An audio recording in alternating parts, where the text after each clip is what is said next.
Hello everyone, I am Sanjay Yadav. First of all, welcome to all of you on our YouTube channel Mathematics Education.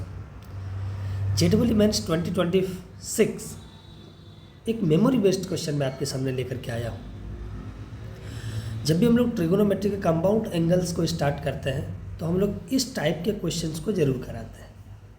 हमेशा हम लोग offline में कराते हैं और इस टाइप के क्वेश्चन में भी 2022 में भी पूछा गया था, इस बार भी पूछा गया है।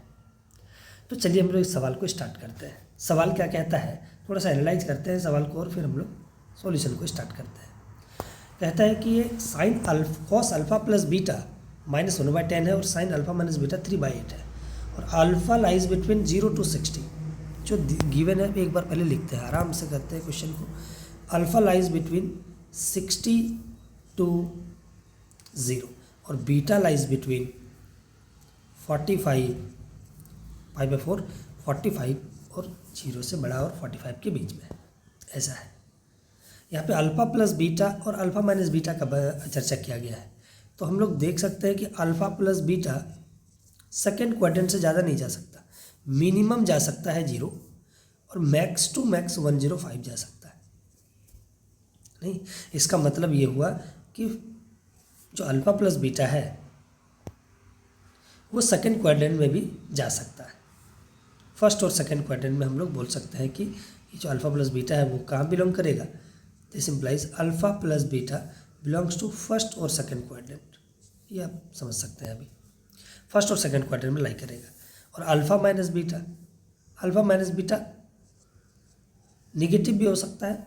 अगर मैंने अल्फ़ा को कम पिक किया और बीटा को ज़्यादा पिक कर लिया, जैसे कि अल्फ़ा को हमने 15 पिक कर लिया और बीटा को हमने ले लिया 30, तो अल्फ़ा माइनस बीटा निगेटिव भी हो सकता है, लेकिन इतना निगेटिव नहीं होगा कि वो फोर्थ क्वाड्रेंट से चला जाए पीछे। अल्फ़ा माइनस बीटा निगेटिव भी हो सकता है, दैट मीन्स वो फोर्थ क्वाड्रेंट में रह सकता है।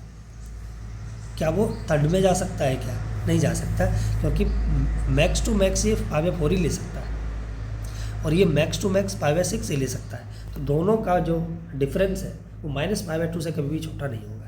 दैट मीन्स वो थर्ड क्वाड्रेंट में तो नहीं जा सकता इधर निगेटिव होकर के। बहुत बढ़िया। और पॉजिटिव अगर होना है तो दोनों के बीच का डिफरेंस कितना है? 15। तो ये फर्स्ट क्वाड्रेंट या तो फर्स्ट क्वाड्रेंट में रहेगा या फोर्थ क्वाड्रेंट में रहेगा, उसके नीचे वो नहीं जाएगा। इतना बात हमने एनालाइज किया। देखिए क्वेश्चन को थोड़ा एनालाइज करना ज़रूरी है, हमने पहले इसको अच्छे से देखा। अब जो गिवन है उसकी बात हम लोग कर लेते हैं। कॉस अल्फ़ा प्लस बीटा देखिए कितना दे रखा है। कॉस अल्फ़ा प्लस बीटा दे रखा है -1/10 और साइन अल्फ़ा माइनस बीटा कितना दे रखा है? 3/8। यहाँ पे अल्फ़ा प्लस बीटा निगेटिव है, इसका cos alpha plus beta negative है और अल्फ़ा प्लस बीटा या तो फर्स्ट क्वाड्रेंट में होता है या सेकंड क्वाड्रेंट में होता है। इसका मतलब अगर निगेटिव दे रखा है कॉस, इसका मतलब है कि फर्स्ट क्वाड्रेंट में नहीं है। अल्फ़ा प्लस बीटा किस में है? सेकंड क्वाड्रेंट में। Alpha comma beta in second quadrant is in second quadrant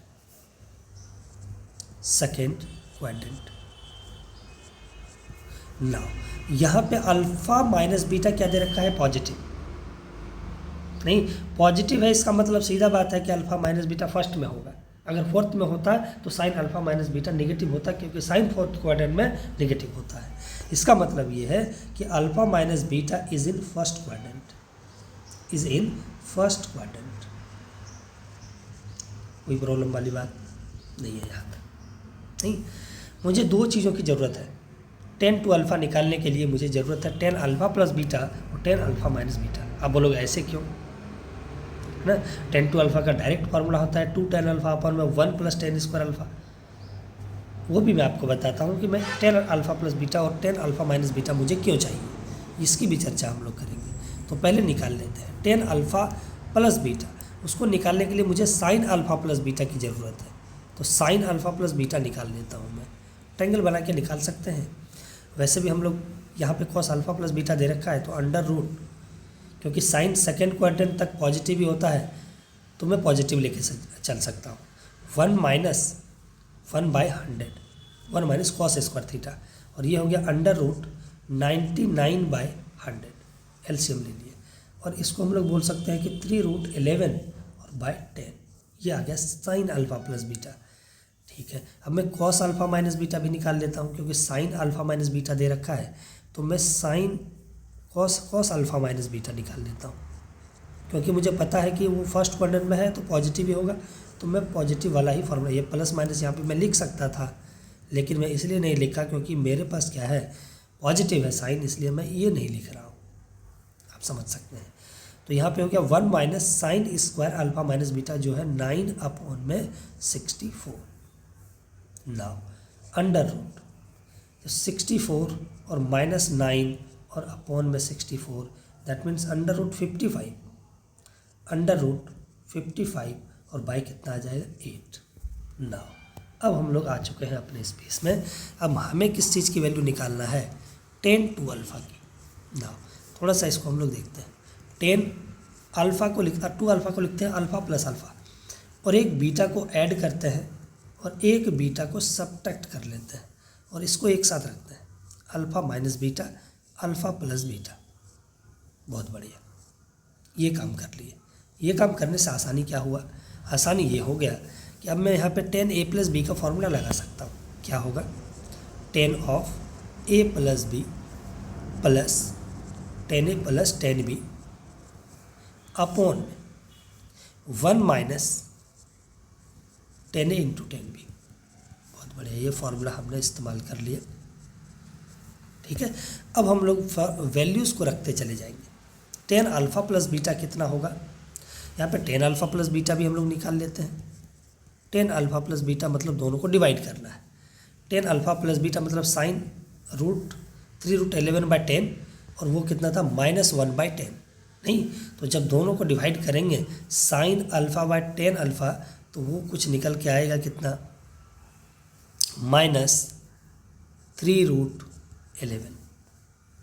और साइन 10 अल्फ़ा माइनस बीटा कितना आ जाएगा, 10 अल्फ़ा माइनस बीटा कितना आ जाएगा, इन दोनों को डिवाइड करना पड़ेगा। Cos sine alpha minus beta कितना है 3/8 और ये है √50/8, 55/8। तो वो ऊपर रहेगा, ये नीचे रहेगा, तो यहाँ पे कितना आ जाएगा 3/√55। ये वैल्यू आ गया। यहाँ पे मैं रखता हूँ, इस्तेमाल करता हूँ इन दोनों वैल्यूज़ को। तो -3√11 मैं क्या करता हूँ, थोड़ा सा क्या करते हैं कि माइनस वाला को यहाँ पे रखते हैं और प्लस वाला को यहाँ पे रखते हैं, कोई प्रॉब्लम नहीं है। थोड़ा सा हमें चीज़ें करने में आसानी होगी, इसलिए मैं ऐसा किया हूँ। तो यहाँ पे माइनस वाला फॉर्मूला लगेगा और ये प्लस हो जाएगा, और इधर माइनस और यहाँ पे प्लस, यहाँ पे तो कोई फर्क, ऐसा हमने इस्तेमाल कर लिया। नाउ अब 10 अल्फ़ा माइनस बीटा कितना है, 3/√55 plus alpha plus beta minus कितना हो गया ये 3/11 और नीचे 1 -3√11 3/√55 इंटू -3 कितना है 11। ये हो गया। नहीं, अब इसको हम लोग एलसीएम ले लेंगे। जब एलसीएम लेंगे तो ऊपर में देखिए 3 कॉमन आ रहा है, 3 कॉमन निकाल लेते हैं।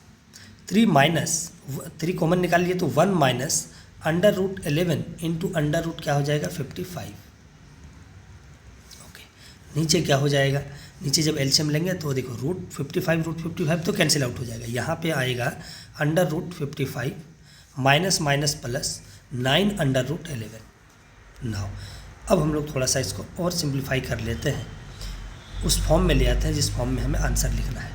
1 माइनस, मैं इसको लिखता हूँ अंडर√11 इंटू अंडर√5 और अंडर√11 इंटू अंडर√11 कितना हो जाएगा 11√5 अपॉन में यहाँ पे अंडर√11 कॉमन निकाल लेता हूँ। जब अंडर√11 कॉमन निकाला तो यहाँ पे कितना आ जाएगा, ये 9 प्लस अंडर√5। नहीं, ये आ गया। शायद हमारा उस फॉर्म में आ चुका है। नहीं, यहाँ पे क्या है 3 इंटू 1 माइनस आर अंडर√5, 1 माइनस आर के जगह 11 आ गया है, और अंडर√11 एस प्लस अंडर√5, एस की जगह कितना आ चुका है 9। देखिए अब हमारा आंसर यहाँ पे आके तैयार है। नहीं, आर की वैल्यू कितना आ गया कंपैरिजन करने के बाद 11 और एस की वैल्यू कितना आ चुका है 9, तो देयरफॉर आर प्लस एस की वैल्यू कितना आ गया 20। यही हमारा क्या होगा answer. Thank you so much for watching. अगले नेक्स्ट क्वेश्चन भी लेकर के हम लोग आएंगे। आर की जगह कितना हो गया 11 और एस की जगह हो गया 9, तो हमारा 20 आंसर हो गया। So thank you so much for watching, thank you so much. फिर मिलते हैं हम लोग नेक्स्ट वीडियो में।